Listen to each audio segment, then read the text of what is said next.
Hello बच्चों, हम लोग आज देख रहे हैं शेवार्ट्स थ्योरम और इसका प्रूफ भी देखेंगे और इसके ऊपर जो क्वेश्चंस बनेंगे मैं कुछ क्वेश्चंस प्रैक्टिस के लिए भी भेजूंगा। पहले देखते हैं शेवार्ट्स थ्योरम होता क्या है।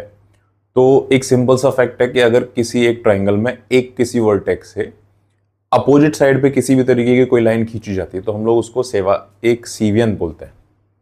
एक वर्टेक्स से अपोजिट साइड पे डाली गई किसी भी एक लाइन को हम लोग एक सेवियन बोलते हैं।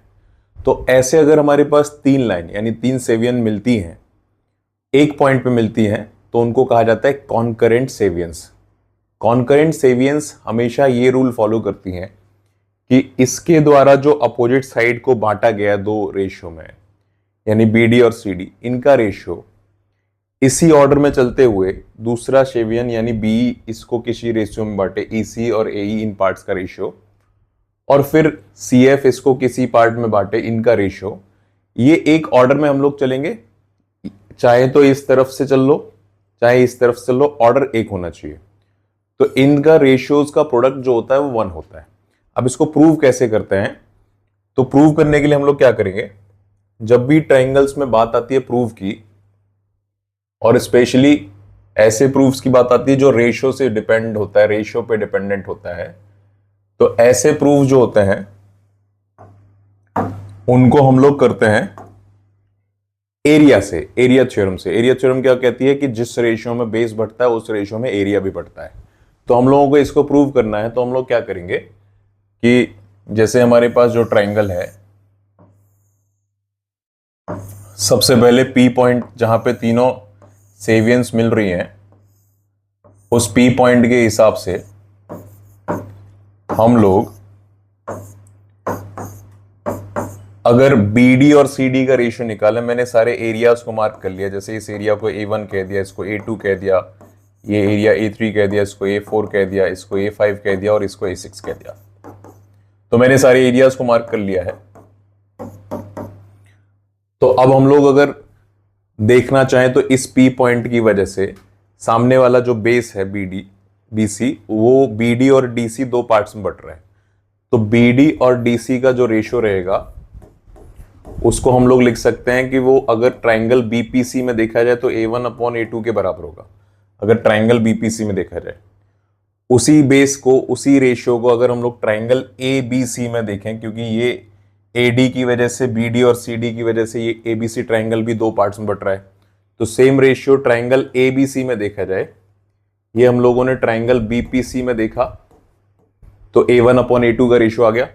अगर हम लोग इसी रेशियो को ट्राइंगल ABC में देखें तो ये आ जाएगा A1 plus A5 plus A6 और नीचे आ जाएगा A2 plus A3 plus A4।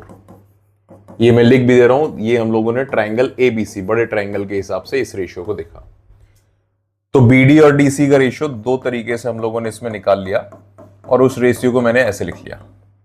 अब इसमें एक चीज जो हमें करनी रहती है वो ये करनी रहती है कि जब भी हमारे पास इस तरीके का रेशियो दिया रहता है, ऐसी चीजें दी रहती है, जैसे हमें मान लो दिया हुआ है कि A/B बराबर A plus C/B plus D, तो हम लोग डायरेक्ट इसको A को इसमें से और B को इसमें से घटा के हम लोग ये भी कह सकते हैं कि ये रेशियो C/D के बराबर होगा। ये रेशियो एंड प्रोपोर्शन की प्रॉपर्टी होती है जो आप जानते हो या आपने कहीं ना कहीं देखा होगा। तो इस बेसिस पे मैं ये बोल सकता हूं कि अगर ये A1/A2 का रेशियो इसके बराबर है तो यहां से A1/A2 हटाया जा सकता है, घटाया जा सकता है, तो ये ratio A5 plus A6 upon A3 plus A4 के बराबर हो जाएगा। इसको मैंने फर्स्ट इक्वेशन कह दिया जो BD/DC के रेशियो से मिल रहा है। फिर मैंने क्या किया, दूसरा सेवियन BE की वजह से जो हमारे पास सामने वाली साइड पे AE और EC का रेशियो बन रहा है उसको मैंने उस ऑर्डर में लिखा। जैसे इधर से अगर BD और DC को ले रहे हैं तो इधर से आप CE और AE को लोगे, तो उसको इस ट्राइंगल में देख रहे हो APC में, तो आपका रेशियो बनेगा A3/A4। APC में देखा तो ये रेशियो बन रहा है, और अगर ABC में देखेंगे तो यही रेशियो हो जाएगा, ये A1 plus A2 plus A3 और नीचे आ जाएगा A4 plus A5 plus A6। तो ऊपर वाली सेम प्रॉपर्टी लगा के ये रेशियो हमें मिलेगा A1 प्लस A2 और नीचे से मिलेगा A5 प्लस A6। इसको मैंने कह दिया इक्वेशन नंबर 2 है। फिर सिमिलरली अगर हम लोग इस ऑर्डर में इस तरफ चलेंगे तो हमारा AF, अब हमको एक बार समझ में आ गया कैसे वर्कआउट कर रहे हैं, तो AF अपॉन FB का रेशियो जो बनेगा वो APB ट्राइंगल के थ्रू बन जाएगा A5 अपॉन A6 और पूरे इस ट्राइंगल ACB की वजह से बन जाएगा A3 plus A4 plus A5 upon A1 plus A2 plus A6। तो सिमिलरली ऊपर वाले मेथड से अगर वर्कआउट करें हम लोग तो ये भी हमें मिलके दे देगा A3 प्लस A4 और नीचे आ जाएगा हमारा A1 प्लस A2। तो हमने क्या किया, बारी बारी से तीनों के रेशियो को निकाल लिया, जो इसका हमें प्रोडक्ट निकालना था, तीनों के रेशियो को हम लोग निकाल लिया। अब हम लोगों का काम कुछ नहीं बचा है, बस तीनों को मल्टीप्लाई करना है। तीनों को एज इट इज मल्टीप्लाई कर देंगे, जैसे BD अपॉन DC LHS में ले लिया, फिर उसके बाद CE अपॉन AE ले लिया, उसके बाद ऑर्डर के हिसाब से AF अपॉन FB ले लिया और सामने इस तरह के इनकी रेशियोज को उतार लेंगे। तो A5 प्लस A6 के नीचे आ जाएगा A3 plus A4 into A1 plus A2 के नीचे आ जाएगा A5 प्लस A6 और इंटू A3 प्लस A4 के नीचे आ जाएगा A1 प्लस A2। और हमें क्लियरली दिखाई दे रहा है कि जैसे A5 प्लस A6 यहाँ पे आया तो यहाँ पे भी A5 प्लस A6 आ रहा है। ये इसको कैंसिल कर देगा, ये इसको कैंसिल करेगा, प्रोडक्ट हमारे पास 1 बचता है।